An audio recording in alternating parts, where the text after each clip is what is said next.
নাও চা নিয়ে এসছি, এই বিস্কুটটা আনলাম। কি বিস্কুট গো? ওই মিল্ক ওস্ট জোড়া বিস্কুট, ভিতরে ক্রিম দেওয়া আছে। কাজু ভালো? হ্যাঁ, কি সুন্দর বাটার গন্ধ দেখো। হ্যাঁ, দারুণ নেই।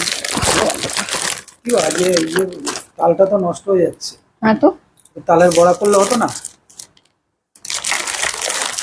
এখন চা খাচ্ছ, খাও। আরে এত সুন্দর তালটা আনা হয়েছে না? তালটা এনেছে, তালটা তো পচে যাবে না, থাক না। না, নরম হয়ে গেছে না তালের এই বড়াটা। গরমের মধ্যে তালের বড়া খেতে হবে না, তাল চাল দিয়ে দেবো, রুটি দিয়ে খেয়ে নেবে। না না, একটু বড়া করতে হবে। প্রথম তাল আনা হয়েছে না, তালের বড়া খেতে দারুণ একটা লাগে। তাল নিয়ে এসে তালের পেছনে বড়া করতে গেলে সারা দিনের খাটনি, তার সাথে হচ্ছে কত কি লাগবে। শুধু তুমি তো তাল এনেছো, তালের সাথে তাল লাগবে, নারকোল লাগবে, তারপর হচ্ছে কলা লাগবে, সব এনে চিনি, সুজি, ময়দা, কত